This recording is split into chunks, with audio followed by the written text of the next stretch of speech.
얘들아 안녕. 자, 이번 시간은 14강입니다. 조선 정치의 변동 첫 번째고요. 사화 발생기에 해당하는 내용 같이 정리해 보도록 하겠습니다. 이번 강의의 정말 큰 핵심은 훈구와 사림이라고 하는 세력이 어떠한 특징을 갖는지, 그리고 그 아래 나와 있는 사화 발생기의 순서와 주요 인물을 암기하는 겁니다. 여러분들 잘하고 있을 거라고 믿지만 이번 강의를 끝으로 한번 완벽하게 정리해 보도록 할게요. 자, 먼저 오늘의 키워드부터 확인해 보도록 하겠습니다. 첫 번째 키워드인데 이 초성을 봤을 때 우리 친구들이 이거는 사림 세력들의 권력 기반이었지, 이 말을 떠올릴 수 있어야 될 것 같아. 첫 번째는 사림 세력들이 지방에서 자신들의 제자를 양성하기 위하고 또는 후학을 양성하기 위해 만든 학교 같은 곳입니다. 여기 어디였지? 서원이라고 하는 곳이었었고, 이 사림들이 거주하고 있는 마을에 유교 윤리를 바탕으로 한 약속을 하나 만들어내요. 우리는 그 약속을 향약이라고 표현한다고 이야기했었죠. 그래서 사림은 이렇게 서원과 향약을 바탕으로 지방에서 세력을 형성하고 있었기 때문에 사화에서 사림이 훈구한테 큰 공격을 받았음에도 불구하고 이들은 지방에도 근거지가 있었기 때문에 멸망하지 않고 끝까지 살아남을 수 있었다라고 이야기했었지. 2번하고 3번 인물 별표 쳐야 되겠죠. 오늘 우리가 주요하게 배울 두 사화의 핵심 인물인데, 첫 번째 인물은 무오사화와 관련된 인물이고요. 두 번째 인물은 누구죠? 네, 조광조죠. 이 사람 어떤 사화? 김효사화와 관련된 인물이구나 라고 떠올릴 수 있어야 돼. 그래서 이름 다시 써보자. 김종직, 무오사화. 김효사화는 조광조, 요렇게 기억하면 좋겠죠. 자, 그러면 한번 사림하고 훈구의 개념 정리부터 다시 한번 시작해 보도록 할게. 조선 전기의 정치 세력은 이렇게 두 세력으로 구분해 볼 수가 있는데, 훈구할 때 선생님이 이 훈이라고 하는 한자는 어떤 의미로 기억하다 했었냐면, 공로가 있다, 얘네는 상 받을 애들이다. 근데 얘네가 쌓은 상과 공로는 지금 현재보다는 옛날에 쌓은 공로다라고 표현을 했었어. 그래서 이들이 쌓은 첫 번째 공로는 조선 건국의 핵심 세력이었다라는 점이야. 그래서 이들을 개국공신이라 했었고, 고려 말 신진 4대부 중에서 고려를 없애고 새로운 국가를 건설하자라고 주장했던 세력. 우리 이거 무슨 4대부라고 불렀었지? 그치, 급진파 4대부에 해당하는 인물이었었지. 급진파. 자, 반면에 살인 같은 경우에는 선비들이 지금 어디에 있다고? 숲속에 있다고. 왜냐면 이들은 조선 건국에 협력하지 않은 세력들이었었거든. 그래서 고려라는 국가는 유지했으면 좋겠다, 천천히 기억했으면 좋겠다. 그래서 이 세력을 우리가 고려 말에 온건파 사대부라고 했었어. 근데 이들은 조선 건국에 참여하지 않고 지방으로 내려가서 성리학 연구에 힘썼던 세력들이다라고 표현을 했었죠. 자, 근데 이 훈구하고 살인 같은 경우에는 성장한 왕도 조금 기억을 해야 돼. 먼저 이 훈구가 성장했던 대표적인 사건은 수양대군이 왕이 되기 위해서 조카인 단종을 밀어낸 사건이지, 개요정난이라고 하는 사건이야. 그래서 이 개요정난이라고 하는 사건은 바로 세조라고 하는 인물이 중심이 되었었고, 이 훈구 세력들은 개요정난 때 수양대군, 다시 말하면 이 세조를 지원한 공로로 인해서 크게 정치 세력으로서 힘을 얻은 세력들이다 라고 보면 되겠지. 대표적인 훈구의 인물 예를 들어보면 누가 있다?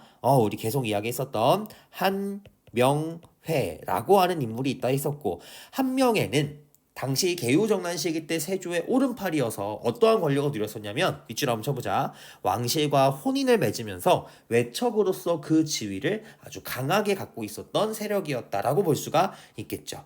그래서 이 훈구 같은 경우에는 고위직도 독점하고 대토지도 소유하고 노비도 많고 이런 식의 부정부패가 나중에 심해지게 되자 결국에는 훈구를 견제하는 국왕과 사림 세력에 의해서 공격을 받게 되었다 했었어요. 특히나 이 사림 세력들이 성장하게 된 계기 중에 하나는, 얘네는 원래 지방에 있었잖아. 근데 문제가 있었어. 성종이라고 하는 인물이 즉위했을 때 자신의 장인어른이었던 한명회를 비롯한 훈구의 힘이 너무나 강하다 보니까 이 훈구를 견제하고자 지방에 아주 명망 높다고 이름난 선비인 김종직이라고 하는 이 시골 선비를 중앙으로 진출시키게 만들었습니다.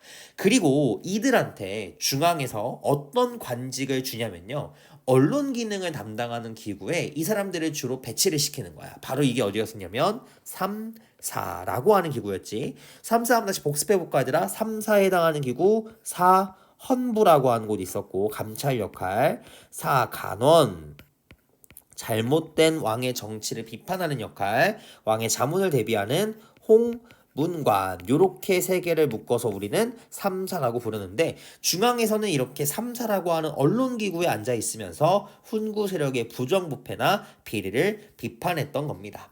자, 그리고 이들의 목표는 본인들이 근거지로 삼고 있던 이 지방, 요 지방에서는 터치하지 말라 이거야. 여기 우리가 이끌어낸 거고 우리가 꾸려놓은 공간이다. 여기에서 우리의 권리를 침해하지 말아줘 라는 향촌 자치를 주장했었고 또 왕은 도덕적으로 정치를 해야 한다는 왕도 정치를 주장한 세력이었었습니다. 자, 근데 이 살림 세력들은 지방에서의 기반 두 가지가 있다고 우리 첫 번째 키워드 했었죠. 제사도 지내고 교육기관으로서 역할하는 곳 사원이라고 하는 곳이었었고요. 마을의 자치 규약, 약속, 향약 이 두 가지를 바탕으로 살림 세력은 지방에서 끝까지 살아남을 수 있었다라고 볼 수 있겠죠. 그래서 여러분들 이렇게 훈구와 살림 잘 기억해 놓으면 좋을 것 같습니다. 다시 한번 복습해 보면 세조라고 하는 인물, 한명회, 훈구 이렇게가 하나의 그룹이야 얘들아. 이렇게 특징 하나. 또 하나 성종시기 때 김종직, 사림 요렇게 또 그룹을 하나 묶어주면 좋겠지. 그래서 세조, 성종, 한명회, 김종직, 훈구, 사림 이렇게 대칭시켜서 잘 구분해 주시면 좋을 것 같아요. 자, 그럼 이제 우리 두 번째 사화 발생기 내용들 보도록 할 텐데요. 사화는 그 개념적인 뜻이 훈구 세력에 의해서 사림 세력이 큰 재앙을 입었다라고 하는 뜻인데 이 사화가 첫 번째로 발생했던 왕이 흔히 폭군으로 우리가 알려져 있는 연산군이라고 하는 인물 시기 때 있었던 사화였습니다. 이 사화가 당시 무오년에 있었던 사화라고 해서 이 첫 번째 사화의 이름을 무오사화라고 부르거든. 무오사화. 자, 근데 이 무오사화는 김종직이라고 하는 인물이 작성한 이 문서로 인해 일어난 사건이었었는데 그 문서의 이름이 조의제문이라고 하는 글이었어. 조의제문. 근데 이 조의제문이 무슨 문제가 있어요, 선생님? 사실은 이 연산군 시기 때 이미 김종직이 쓴 조의제문, 김종직은 이미 죽은 상황이었었는데 이 김종직의 제자였었던 김일손이라고 하는 사람이 자기의 스승이었던 김종직이 작성한 조의제문을 이 실록에 실으려고 사초라고 하는 곳에 작성해 놨었거든요. 근데 이거를 훈구 세력이 읽으면서 사림을 공격하는 하나의 증거로 삼았던 거야. 그럼 선생님, 조의제문에는 어떤 내용이 담겨 있길래 사림을 공격하려고 했어요, 훈구가? 이 훈구는 조의제문의 내용의 핵심이 사림이 연산군의 할아버지인 세조를 비판했다라고 하는 식으로 주장하고 누명을 씌우게 됩니다. 그럼 이제 어떻게 이런 해석이 가능한지 한번 조의제문의 내용을 볼게. 조의제문의 조자는 조의를 표한다 할 때 그 조야. 그럼 누구에 대한 조의를 표하는 거냐면 의제라고 하는 중국 초나라 황제에게 조의를 표하는 문서라는 게 조의제문의 뜻인데 조의제문의 내용은 이러합니다. 당시 초나라 황제였던 의제가 자신의 신하였던 항우한테 죽임을 당하는 사건이 발생하게 돼요. 그런데 이 글을 잘 보면 의제라고 하는 황제를 밀어내버리고 황제가 되고 싶어서 눈이 먼 항우가 황제가 됐어. 이걸 이제 훈구는 어떻게 해석하냐면 어린 조카인 단종을 몰아내고 왕에 대한 권력의 욕심에 눈이 멀어 왕이 된 세조 이렇게 비판하려고 이렇게 우회적으로 글을 쓴 거 아니야? 이런 식으로 몰아갔던 거야. 그럼 결국 얘 대칭되는 거 보자 얘들아. 어떻게 대칭이 되는 거냐면 여기 있는 항우는 세조인 거야. 그러니까 얘는 나쁜 사람들인 거지. 반면에 의제는 누구에게 대칭이 되는 거야? 맞아. 단종에게 대칭이 된다고 볼 수가 있겠지. 그래서 세조를 항우로 표현하고 단종은 의제로 표현한 거구나. 그래서 이 김종직이 단종을 몰아낸 세조를 의제를 몰아낸 항우에 빗대어 비판했다라는 식으로 주장을 하니까 연산군 입장에서는 감히 신하가 내 조상에 대해서 비난을 해? 그리고 이거를 물어 실록에 수록하려고 했었어? 이거 안 되겠구나 해가지고 이 조의제문과 관련된 살인 세력들을 대거 죽여버리는 사건이 발생을 하게 됩니다. 그걸 우리는 무오사화라고 하는 거야. 그래서 이 당시 때 김종직이라고 하는 인물이 제일 큰 문제를 일으킨 주범이잖아. 근데 문제는 김종직이 이때 이미 죽었었거든요, 여러분들. 그래서 어떻게 했었냐면 부관참시라고 해가지고 무덤에 있는 그 시체를 다시 꺼내가지고 토막 내버리는 이제 그러한 아주 치욕스러운 형벌까지 받았던 사화였었습니다. 자, 이렇게 무오사화가 지나가고 두 번째는 갑자사화가 등장했었는데 선생님이 좀 뇌절해서 요라 했었지. 엄마의 원수를 갑자. 이 연산군의 엄마였던 패비 윤 씨가 연산군의 생모인데 이 사람이 중간에 패비가 된 과정을 연산군이 전부 다 알게 돼요. 그 이야기를 선생님 수업 시간에 했었지. 이 성종 얼굴에 왕의 용 안에 손톱 자국을 냈다라는 그 죄로 결국 윤 씨는 패비가 되었었는데 연산군이 자신의 엄마와 관련돼 있는 사람들을 전부 다가 잡아다가 죽여버리는 거야. 근데 문제가 뭐냐면 패비윤 씨 사건은 살인만 가담돼 있는 게 아니라 이거는 훈구하고 살인 모두가 다 포함돼 있었거든. 그래서 이 갑자사화의 결과가 뭐였었냐면 오른쪽에 써볼게. 얘 결과가 훈구도 피해를 받고 또 사림 세력도 피해를 받아. 얘들아, 이 사화는 그 본질적인 의미가 사림이 훈구한테 공격받은 건데 여기 나와 있는 갑자사화는 그러한 개념으로 비추어 봤을 때 100% 들어맞아? 그렇지 않지. 왜냐면 훈구도 같이 피해를 본 거잖아. 그래서 훈구 세력이 갑자사화를 겪은 이후부터 생각을 해. 아, 연산군을 이대로 왕으로 밀고 가다가는 큰일 나겠다. 그러니까 얘 왕으로 즉위시키면 안 되겠다는 생각을 해요. 그래서 이 훈구 세력들이 연산군을 폐위시켜버리고 자기들이 생각한 새로운 왕을 임명을 합니다. 그 사람이 바로 누구였었냐면 중종이었었고요. 이렇게 군이었던 인물을 밀어내고 새로운 왕이 즉위했을 때 우린 이걸 반정이라 표현하거든. 그래서 중종이 일으킨 반정이다라고 해서 연산군에서 중종으로 넘어가는 사이에 발생한 사건을 우리는 중종 반정이라고 표현을 합니다. 그리고 이 중종 반정을 주도한 세력들 아래에 써보자. 훈구 세력의 주도로 중종 반정이 발생했다라고 기억하면 되겠지. 근데 이제 문제는 여기서부터 시작이야. 얘들아, 결과적으로 이 중종도 왕이 된 게 누구 덕분인 거냐면 훈구 덕분이거든. 성종이랑 비슷한 상황이 등장한 거야. 성종도 훈구 견제하려고 사림을 등용했잖아. 중종도 이 훈구를 견제할 대항마로서 사림 세력을 중앙으로 불러들입니다. 그렇게 해서 불러들인 인물이 누구였었냐면 앞으로 읽어도 뒤로 읽어도 똑같아요. 누구지? 조광조라고 하는 인물이었지.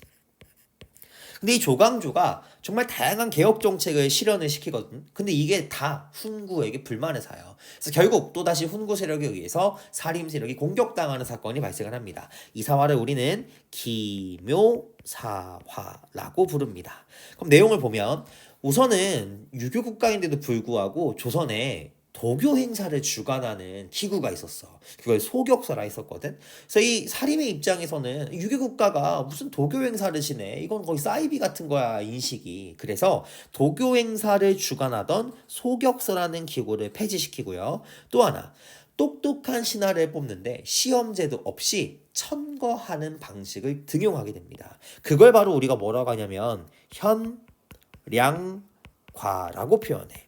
현명한 인재를 뽑는다라고 하는 뜻이야. 아래에 한번 설명 볼까? 학문이 뛰어난 인재를 추천해서 과거를 치르지 않고 등용하는 제도인데 문제는 이 현량과를 통해서 많은 사림 세력들이 정계에 진출했던 거야. 그럼 결국 현량과로 이득을 본 거는 훈구야, 사림이야. 사림이다 보니까 훈구는 또 이러한 조광조의 정책에 불만이었었겠지. 더 큰 문제는 이거였어. 중종반정 시기 때 훈구 세력들이 중종반정 일으켰다 했잖아. 근데 모든 훈구가 여기에 참여했던 건 아니었었거든. 근데 중종이 왕이 되고 나서부터는 자기가 중종반정 때 참여하지도 않았는데도 거짓말로 공을 세웠다고 거짓으로 장부에 이름을 올린 사람들이 있었단 말이지. 조광조가 이걸 다 찾아내요. 그래서 결국 훈구 세력이 부당하게 쌓은 공훈을 삭제하라고 주장하게 됩니다. 그래서 우리가 이거를 줄여서 표현하면 거짓된 공로를 삭제라고 해서 위훈 삭제를 주장했다라고 볼 수가 있습니다. 그러니까 지금 조광조가 추진한 모든 정책들의 화살이 훈구 세력들을 향해 있었던 거야. 조금 깊은 내용인데 소격서도 얘들아 없앤 이유가 단지 성리학 국가의 도교 이게 아니라 훈구 세력과 소격서가 또 연결되어 있었던 기관이었어. 그러니까 조광조의 개혁의 화살은 전부 다 훈구를 공격하는 데 포인트가 맞춰져 있었기 때문에 훈구도 그러한 조광조를 제거시켜 버리게 됩니다. 근데 이제 중종이 조광조를 너무 이뻐하니까 둘 사이를 이간질시켜요. 나뭇잎에다가 꿀로 주초위왕이라고 하는 한자를 써놓은 거야. 근데 주초위왕 할 때 주하고 초라고 하는 게 이름에 있으면 이 사람이 왕이 된다라고 하는 하나의 뭐라고 하면 좋죠? 이걸 에너그램이라 해야 되나요? 이제 그런 식의 모습이었었는데 주라는 한자가 달래주자 이렇게 쓰는 거고 초자를 이렇게 쓰는 거거든. 근데 얘네들을 합치면 요러한 모양이 돼. 근데 이게 성씨 조자야. 그럼 주초이왕은 무슨 말이냐면 조씨성을 갖고 있는 사람이 왕이 된다는 거야. 그게 누구야? 조광조. 그래서 결국 이 조광조가 반역의 누명을 씌고 결국 제거되게 됩니다. 선생님, 근데 중종은 자기가 조광조 이뻐했다면서 그 모함을 믿었어요? 얘들아, 이게 왕이 아무리 예뻐한다고 해도 만약에 반란이나 역모에 한번 휘말린 사람을 믿는다라는 거는 왕조 국가에서는 쉽지 않은 일이지. 그래서 결과적으로 이 중종도 조광조를 버려버리게 돼요. 자, 그리고 이 김효사화 이후에는 을사사화가 일어납니다. 을사사화는 외척 간의 권력 다툼 과정에서 발생한 사건이었다. 쌤이 을사사화 공부할 때는 요 단어 대윤 또는 소윤 요러한 말이 나오면 을사사화고 외척들 간의 권력 다툼이었다라는 키워드 기억하시면 될 것 같아요. 자, 그러면 이 사화 공부할 때 중요한 거 첫 번째, 여러분들은 이 사화 공부하실 때 1번 순서 기억하셔야 돼요. 순서. 무오사화, 갑자사화, 기묘사화, 을사사화. 그리고 각 사화의 중요한 인물이나 또는 그 인물의 키워드를 잘 기억을 하셔야 합니다. 한번 해볼까 얘들아? 무오사화의 인물 김종직, 갑자사화의 키워드 생모, 엄마의 원수를 갑자. 그 다음에 기묘사화의 인물 조광조고요. 이 조광조 관련해서 여러분들이 이 조광조의 업적 전부 다 이거는 암기해 두셔야 돼요. 네, 요거는 암기해 두셔야 됩니다. 중요한 부분이에요. 자, 그리고 을사사화에서는 외척이라고 하는 키워드 잘 기억하시면 될 것 같아요. 자, 그럼 마지막으로 우리 사림의 계보 한번 보고 정리해 보도록 할게요. 미리 써놓은 부분은 여러분들이 크게 이름을 외우지 않아도 되는 세력들이고요. 지금부터 선생님이 빨간색으로 쓴 인물은 좀 떠올려 봅시다. 먼저 김종직이라고 하는 인물 보자마자 뭐가 떠오르니 얘들아? 이 인물 무오사화랑 관련된 인물이었었고 조이제문이라고 하는 글 때문에 사림 세력이 큰 피해를 봤었지.